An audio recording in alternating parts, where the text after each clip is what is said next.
Hi, this is Marcia. And this is Kelly. We are the 2U's of 2U's Fiber Adventures. Thanks for stopping by. You'll hear about knitting, spinning, dyeing, crocheting, and just about anything else we can think of as a way to play with string.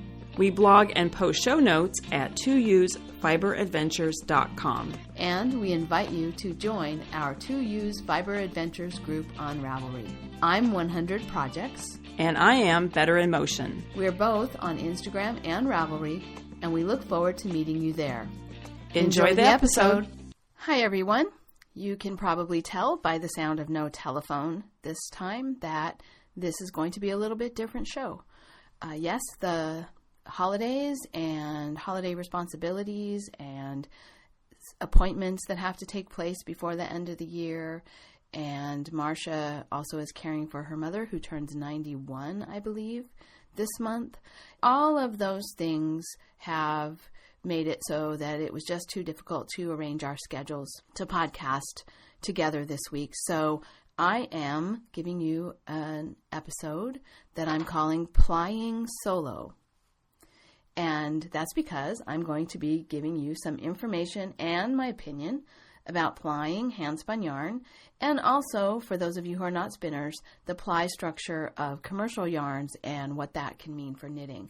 So I'll be talking a little bit about my projects, but I'll also be talking about the specific topic of plying this week.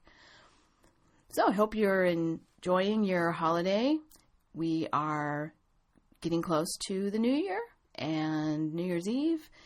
Closing out 2016 and looking forward to 2017. And because of that, I've been doing quite a bit of trying to get stuff finished.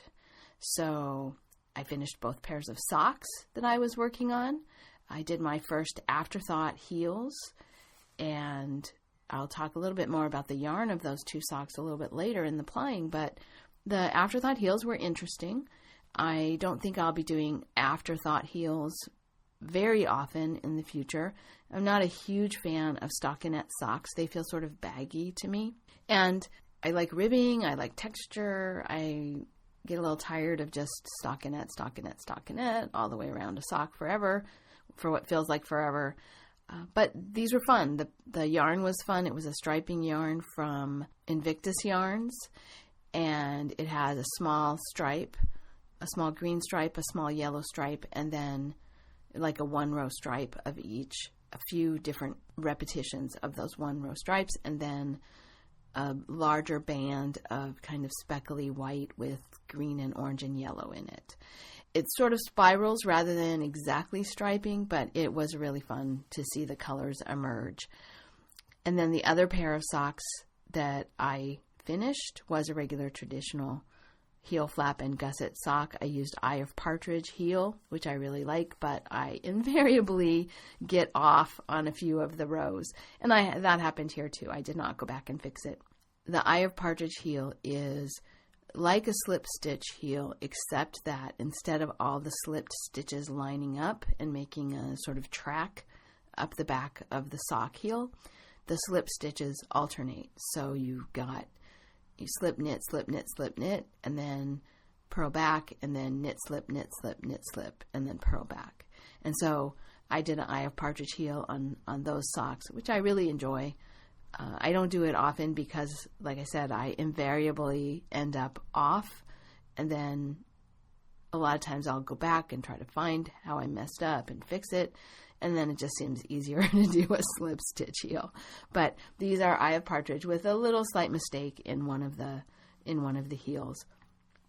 The texture pattern in these socks was a really nice combination with the yarn. The yarn again is another striping one row striping sock. This one is from Duran Dye Works, and it's a red and gray and yellow combination with basically one row stripe of each.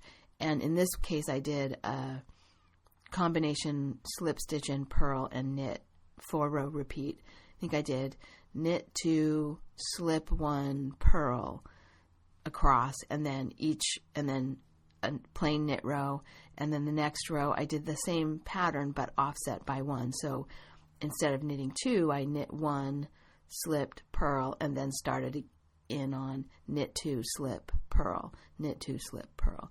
And so every time I came back to that stitch pattern, I was starting it, the next stitch along. So the third time I did it, it was slip, purl, knit 2, slip, purl, knit 2, slip, purl, etc.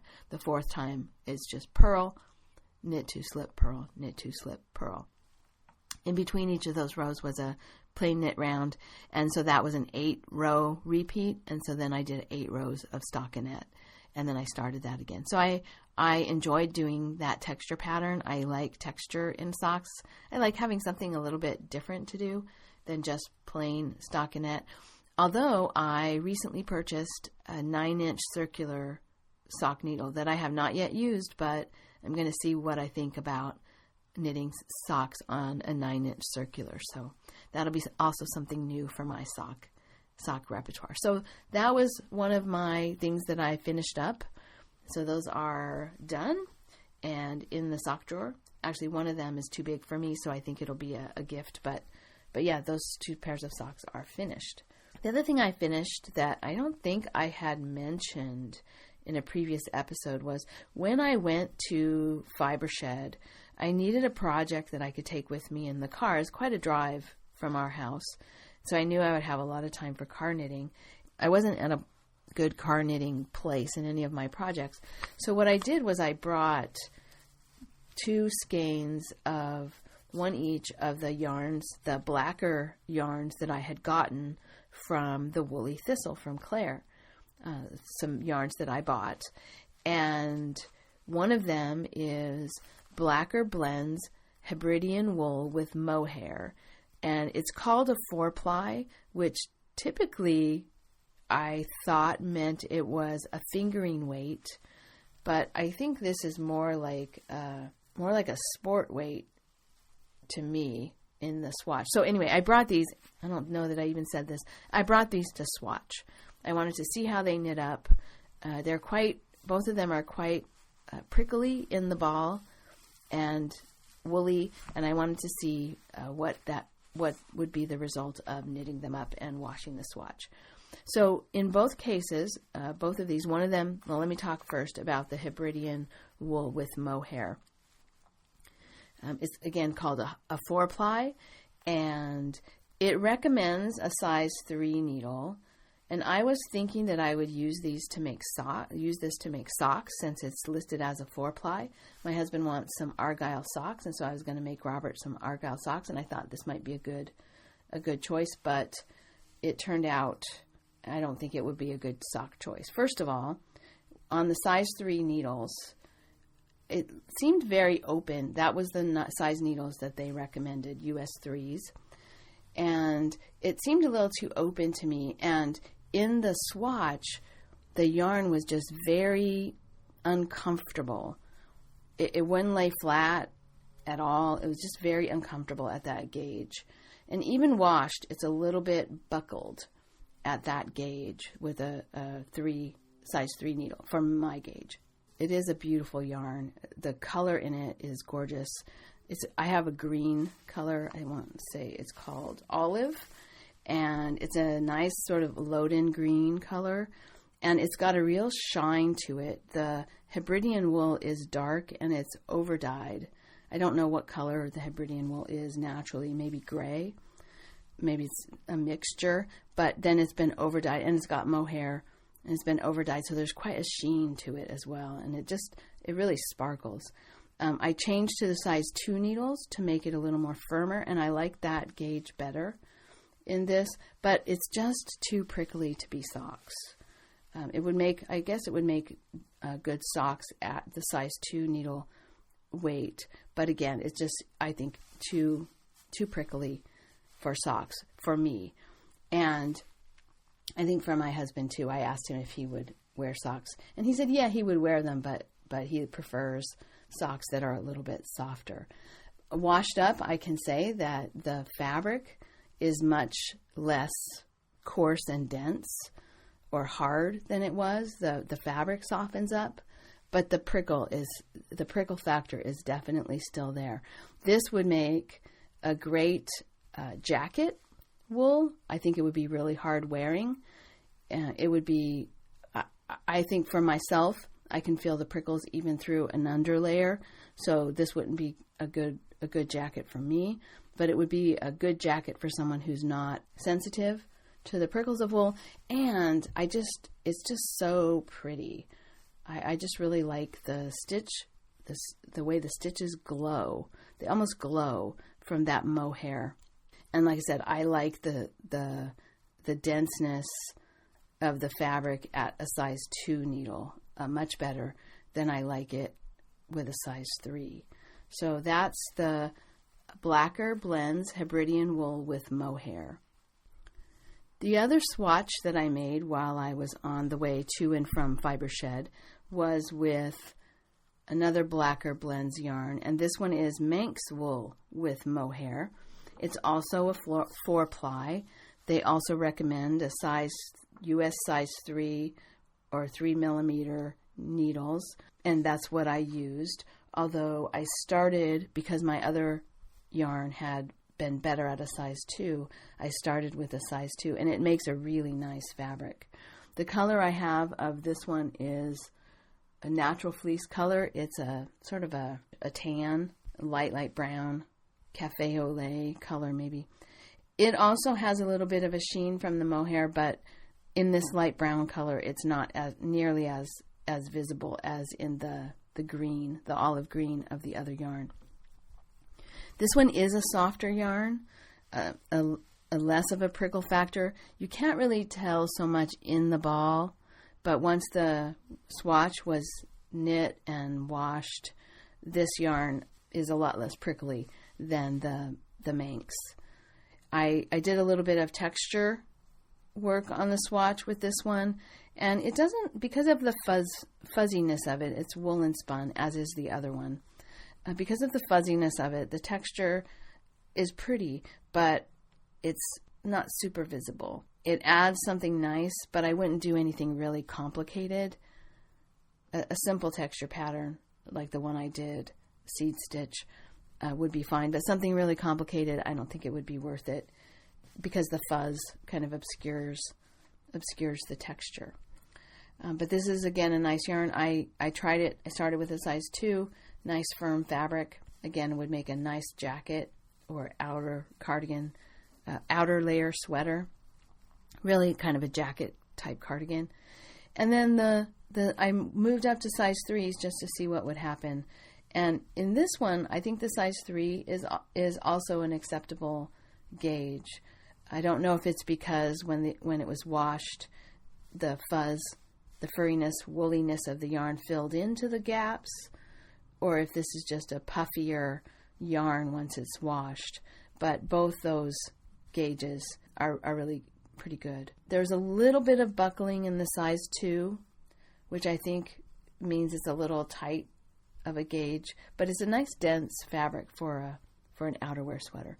So that was a fun project. I know people always try to avoid swatching, so it might seem a little bit unusual that I would actually do swatches as a project, but I thought it was a good way to take a look at both of these yarns and see what they actually do. So I hope that's helpful to people.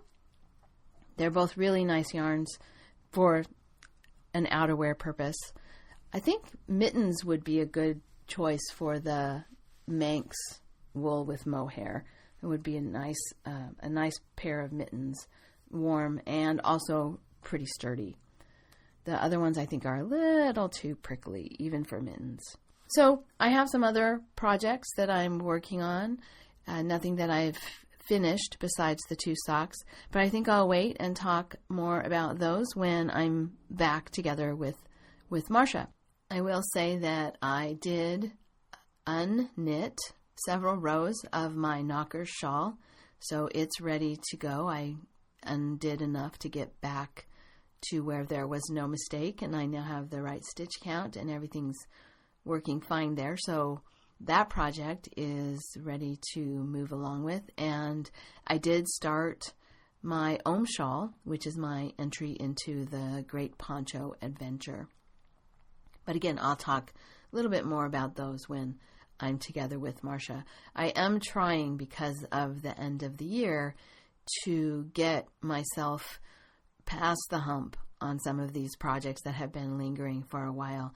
I can't believe that when I put the socks in the finished part of my project page, that I really have finished very little. My last finished project was Veterans Day, when I did the sock or boot toppers, and before that it was my sister's mesa poncho in October.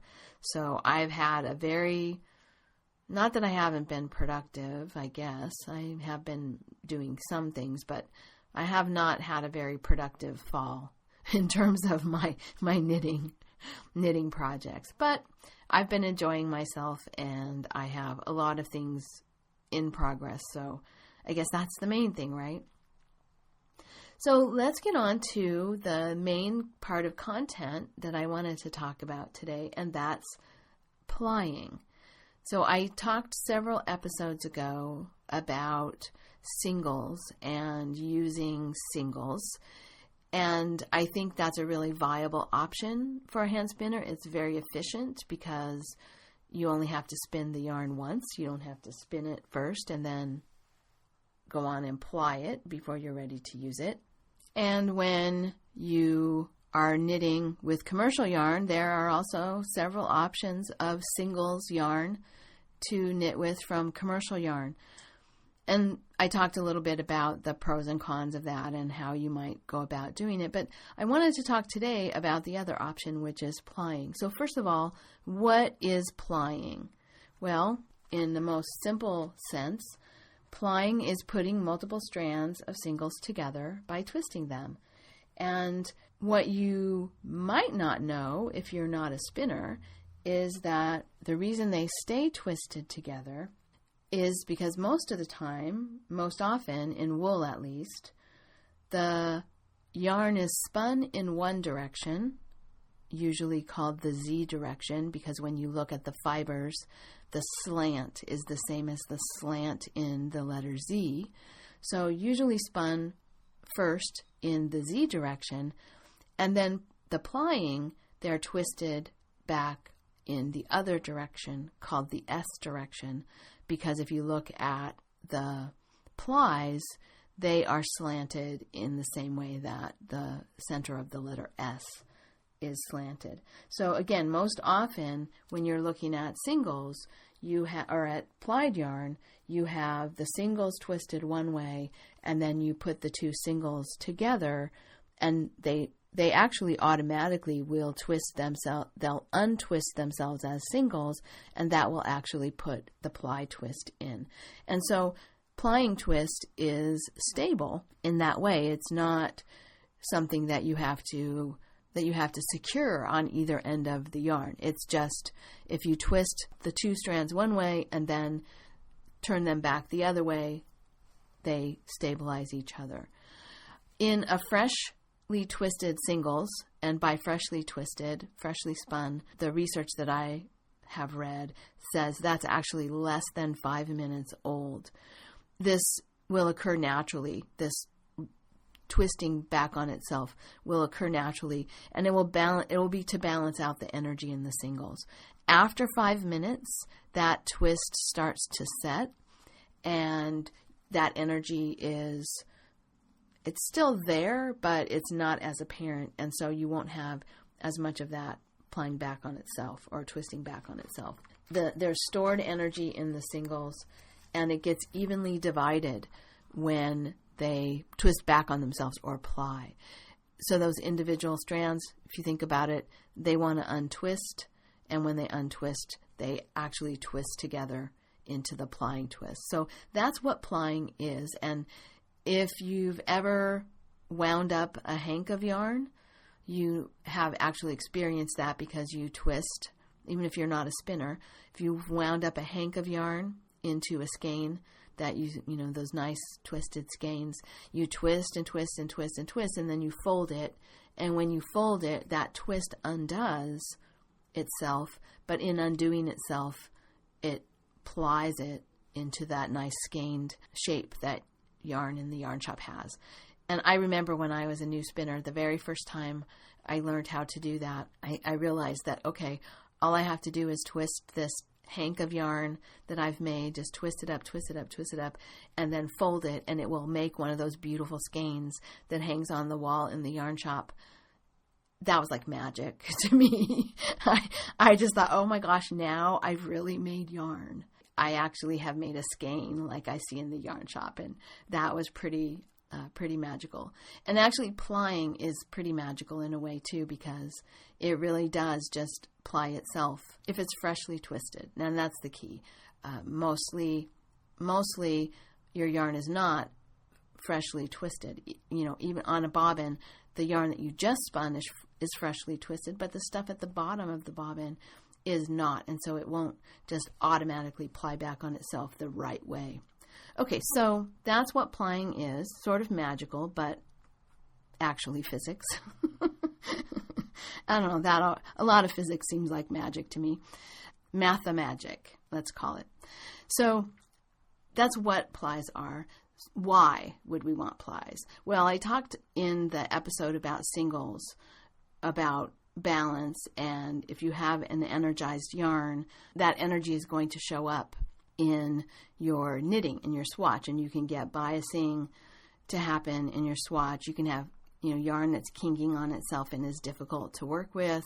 And so balancing is one of the things that is the first reason that people will ply yarn. It makes it more stable, less likely to kink back on itself and not entangle. And so that's one of the reasons.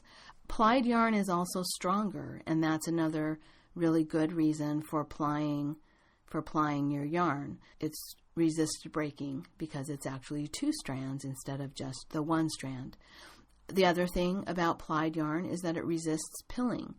It has less of the surface of the yarn exposed because the plies cover over each other. The 2 strands, or 3, or however many, they help cover each other, and so that reduces the surface area that's exposed to friction or wear, and so you'll have less pilling in a yarn that has multiple plies than you will in a singles.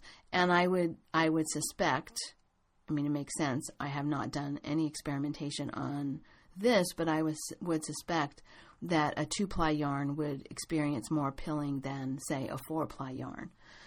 That just makes sense to me as well.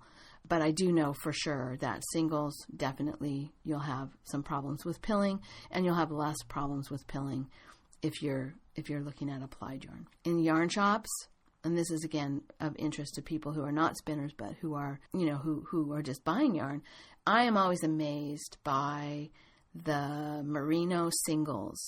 This may be my own particular bias, but I would never buy a yarn. Well, I shouldn't say never, but I am rarely tempted by yarns that are merino softness of wool, and yet singles.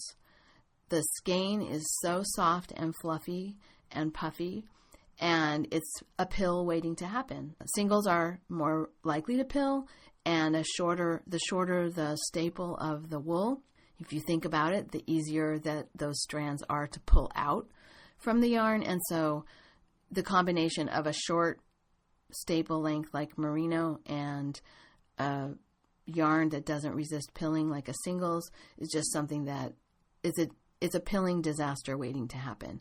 It's tempting, it's soft, it's lovely to touch, but it's not going to be something that's going to take any kind of wear.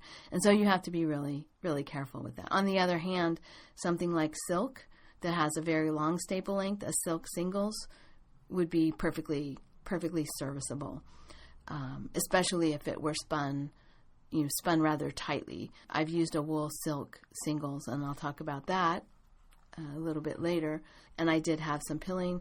So that's just something to think about when you're in the yarn shop and you're looking for yarn. Look at how many plies does it have, and what kind of wool it is, what kind of staple length. And if you're thinking about a longer wool, like a BFL, for example, or one of the other long wools, you can have a singles that will be a little more stable and resist pilling a little bit more than if you have a short fiber in a singles. Okay, so enough of that. How many plies? That's another question. When you're making yarn, you want to think about, or if you're buying yarn, you might want to think about how many plies to have in your yarn. So most of the time, when I look at plied yarn, you'll see a 2-ply yarn. And I think one of the reasons for that is that it's pretty efficient. The spinning only has to be done twice before then the plying is done. And so it will be some of the less expensive yarns are 2-plies. It's also really good for weaving. A lot of weaving yarn is 2-ply yarn. It's also good for lace, knitting lace. It's not a very round yarn. It's more of they talk about it as being more of a flat yarn, which is part of the reason that I guess weaving and lace are good choices for that, because weaving, the yarns are flat and they can smash together or with the beater of the loom, they nest together more nicely than a round yarn would. And in lace, the 2-ply yarn really opens up the yarn overs and the holes. Some of the weaving yarn, thinking about the yarn used for weaving, some of the weaving yarn that is 2-ply, when I look at it, it looks very loosely plied.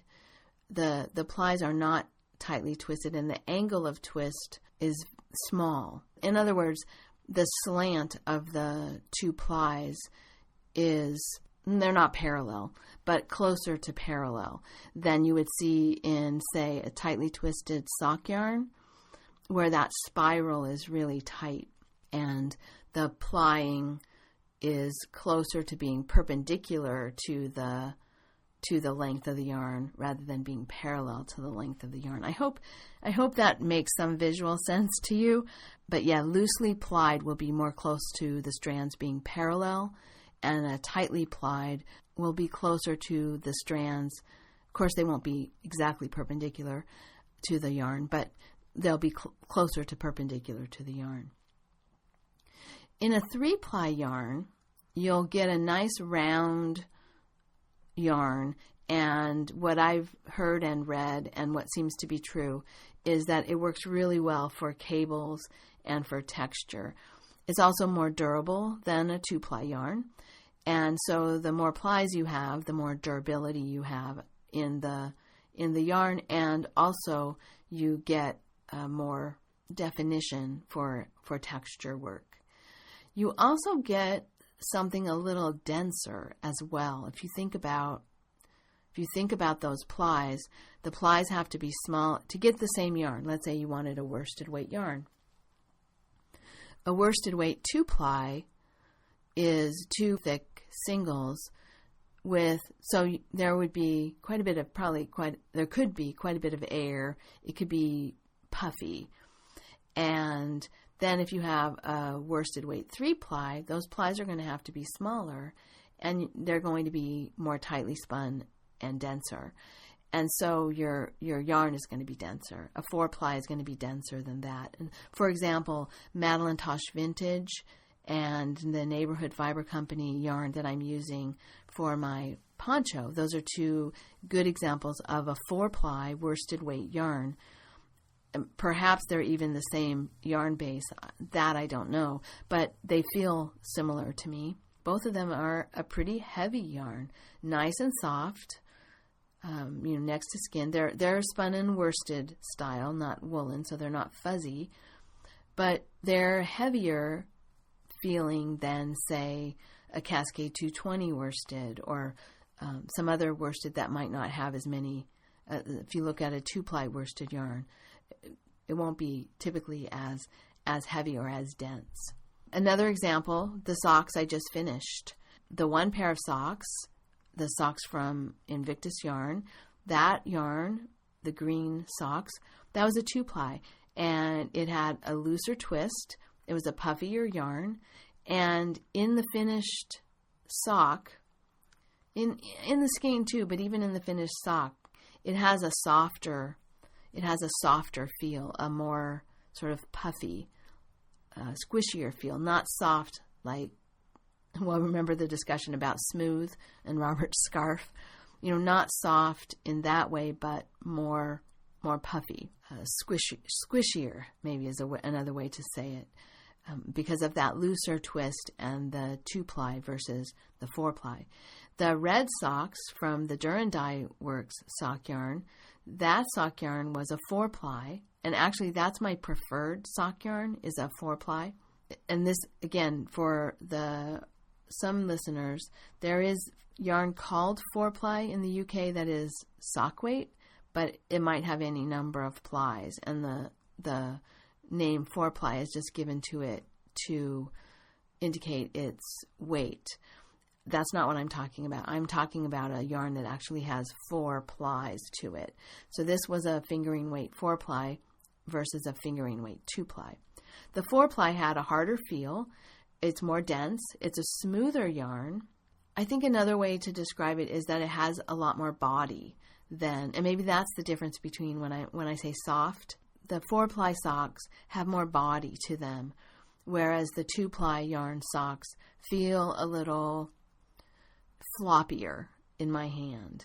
I don't know, that makes it sound negative, and I don't mean it that way at all. It's just that's the only way I can think to maybe more drapey. I don't know. So I don't think of socks as being drapey, but they had a little less body to them. And the angle of twist in the socks was different because of the different number of plies. You don't need to twist as much when you have a 3-ply as you do when you have a 2-ply to get a balanced yarn. Think about the fact that it's untwisting itself. And so if a 2-ply yarn is untwisting itself to balance into the ply, you essentially get half the twist in each ply. If a 3-ply yarn, if you take 3 strands and you let them untwist and ply back on themselves, that twist is then getting divided over 3 strands. So there's less twist in each one. So the 2-ply yarn is going to look more twisted than the 3-ply yarn will look. I hope that makes sense. Another example of a 4-ply yarn, my poncho. The poncho that I'm making, I'm using the pattern is the Om Shawl by Andrea Mowry, and I'm using Neighborhood Fiber Company, which I mentioned before, is a worsted weight, and it's 4 plies, and those stitches are very well defined.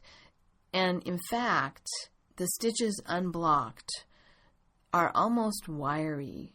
And not that the yarn is wiry or harsh in any way, because it's not, but those stitches are really kind of standing separate from each other, and they're kind of obstinate in a way. They're not settling into each other in the same way that another worsted weight yarn would do. Maybe it has something to do with the fiber as well, but I think it has something to do with the number of plies. And it's very interesting to knit with for that reason. The yarn just has an energy that some of the other yarn that I've worked with does not have. And so I'm really pleased with how the stitch definition is coming out. And I also wonder how it will be once it's blocked, because blocking does kind of settle everything down a little bit. But I think that stitch definition will still be very strong in the finished product. All right, I've talked about what plying is, and I've talked about why you might ply. I've talked about the differences between how many plies you would have in a yarn. Now I want to talk about a few tips. Tips for yarn buyers, as well as tips for spinners. So first of all, I'll talk about the tips for yarn buyers. If you're making a project and you're going to the yarn shop and you're looking for a yarn, probably the first thing you do is you're drawn by the color, right? And you might have a weight in mind because you already have a project, so you're looking for sock weight, or you're looking for a worsted weight or whatever, DK weight for your project. And then you get drawn in by the color of the yarn. and how beautiful the color is. But I would say a tip for you is to think about the number of plies that you have in your yarn when you're looking for yarn to purchase, and match the structure of your yarn that you buy with the use. And here's an example of a not very good matching of structure with use. So the first sweater that I made is Marsha's fault. I was visiting her, and we had gone to the Fiber Gallery in her neck of the woods in Seattle, and we were looking around, and at that time the Swirl Sweater book was out. Those swirl sweaters were really popular, and I want to say this was 2013 maybe. So she says to me, I am really intrigued by this sweater. I think we should both get this book and we should make these sweaters. And so I said, okay, that sounds good. And so I'd never made a sweater before. I thought, well, this is going to be hard, but Marsha knows what she's doing. She's made several sweaters. And then I started looking for yarn, and I couldn't find yarn I liked. I tried using some of the Weaving Stash, my Spirit yarn. I could not get the right gauge with that yarn. And then I ended up taking a trip up to Seattle, and Marsha and I went to Church Mouse Yarn and Tees, and we went to several yarn shops, but I ended up finally finding yarn that I loved. And I was drawn mostly by the color. It's bright pink, sort of a corally color pink. And then I found a matching yarn that was sort of pinks and purples and browns and kind of a long color repeat variegated yarn. Because I was making my first sweater and I was excited, I really wasn't thinking about yarn structure at all, and I should have been. Because both of those yarns that I purchased were singles. One of them was actually both of them had silk in them, so they were wool and silk blend singles, and I thought that the silk in them would be enough to, I don't know, I think I had wishful thinking, because I thought, well, singles would be okay because there's silk in them. And in fact, those yarns both have done quite a bit of pilling in my sweater. And my sweater does not get all that much use, but it has quite a lot of pills on it. I still wear it. I really like the sweater. But like I said, I don't get a lot of use out of it. The colors, they go with some of the things in my wardrobe, but not everything. It's not the kind of sweater I can just throw on over any top. Also, it's an open front sweater, so whatever I'm wearing underneath will definitely show. So what I'm wearing underneath has to match. And yet it still has quite a bit of pilling. So that was not a good match of the structure with the use of the yarn. Now, on the far other side of the spectrum is Marsha's Swirl Sweater. And she found a yarn that she loved, and it was Madeline Tosh Vintage. Beautiful green color, beautiful color. And I mentioned before about both the Madeline Tosh and the Neighborhood Fiber Company worsted weights being 4 plies and how dense and heavy they are. And so the Swirl Sweater is a lot of yarn. And there were several different designs, and the design that I chose was probably less yarn than the design that Marsha chose. Mine is more of a cropped sweater. But anyway, it's a lot of yarn, and it's a very dense, heavy yarn. And so Marsha's sweater, while it's holding up really well, it's actually really, really heavy and bulky and dense, and probably too much yarn for the sweater, too much weight. So those are two examples on opposite ends of the spectrum of not really matching the structure of the yarn to the use of that yarn. So, and then one other, I haven't really been talking about cotton yarn, but another example of yarn that I have steered clear of, even though when I see it, it's very tempting, is the bulky cotton singles. Now, I love cotton yarn because I like the idea of making something where I'm not going to have to worry what I wear under it. So I really like cotton yarn, but I steer clear of those bulky cotton singles because think about the short staple length of cotton. Cotton is a very short fiber, shorter even than merino.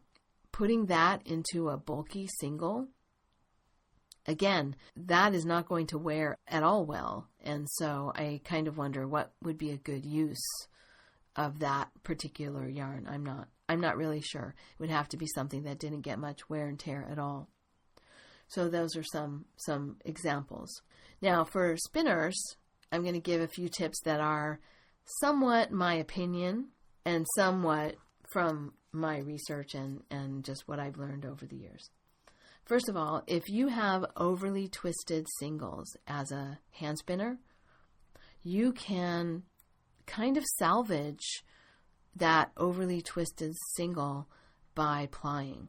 So if you have that overly twisted single, if you can split it into 3 or 4 parts and make a 3 or 4 ply yarn, you can really let out a lot of twist in that overly twisted single. And so that's something to think about. If you have something that is a little bit over twisted, you can compensate for that by just increasing the number of plies that you're going to use. Now, that makes the yarn bigger, but it is a good option for you. Another tip for a hand spinner, to me, almost always a yarn that is a little bit over-plied is more pleasing than a yarn that is under-plied. Something that's a little bit over-plied has an energy to it that is appealing. Even though it's not balanced, it still has a little energy to it that's appealing.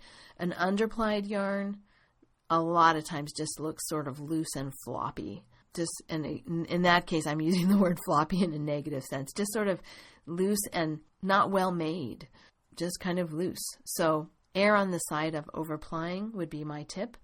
Now, another tip is that oftentimes as you're spinning it, an under-plied yarn is going to look balanced. People will say, okay, you can test to see what your plies ought to look like, or you can test to see if you're doing a balanced ply by letting the yarn just hang, plying it, and then just letting it hang. And if it doesn't twist back on itself, then you're plying it in a balanced way. Well, that is only true, again, if that yarn is freshly spun. And by freshly spun, we mean less than 5 minutes old. Well, it takes a lot longer than 5 minutes to fill a bobbin. So that trick of letting your plied yarn hang in front of your wheel to see if it's balanced is only going to work on the very first part of your bobbin. And so that's a kind of a false sense of having your yarn be balanced. It will look balanced while you're spinning, but it'll actually turn out to be an under-plied yarn, and you'll be disappointed. Or I guess I should say, I'm disappointed when that happens. I don't like to have my yarn be under-plied. I'd rather err on the side of over-plying. And now, finally, how do you tell if your yarn is balanced? Well, the best way to tell is to look at the individual fibers. When you ply 2 singles together and you have balanced the twist, those singles were twisted and then they twist back in the plying. And as a result, when you look at the individual fibers in the yarn, the individual fibers in the yarn should actually be parallel to the length of that yarn. And so if you can look with a magnifying glass or even just with your eyes, depending on how big your yarn is, and see those fibers going parallel, then you know that you have a balanced yarn, even if at that moment it's wanting to twist back on itself. Those parallel fibers are what tells you that you have a balanced yarn. But sometimes you just want the plumpness and energy of an over-twisted yarn.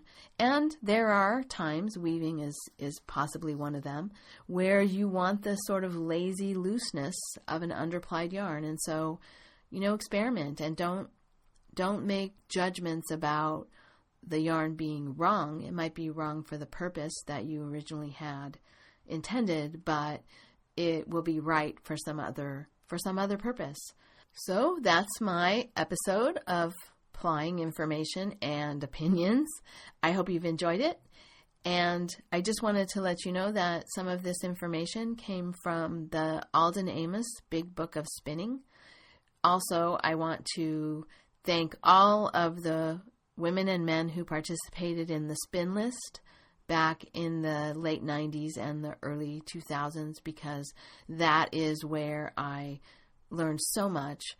Stephanie Gustad was one of the people on that list. There were, I believe Judith McKenzie was on it at some times. There were many, many other people who freely shared their knowledge on that listserv, and it was wonderful. It was not as high tech as Ravelry, which is another place where people freely share knowledge, and I love it. But it was my introduction to the community of spinners that has just been a really wonderful, wonderful thing. So as we move into the new year, both Marcia and I want to wish you a happy new year. And don't be afraid to try some different things in your plying. Talk to you soon. Bye-bye. Thank you so much for listening. To subscribe to the podcast, visit 2usfiberadventures.com. We have links for iTunes, Google Play Music, YouTube, and others. Join us on our adventures on Ravelry and Instagram. I am Better in Motion, and Kelly is 100 Projects. Until next time, we're the 2 U's. Doing our part for World Fleece.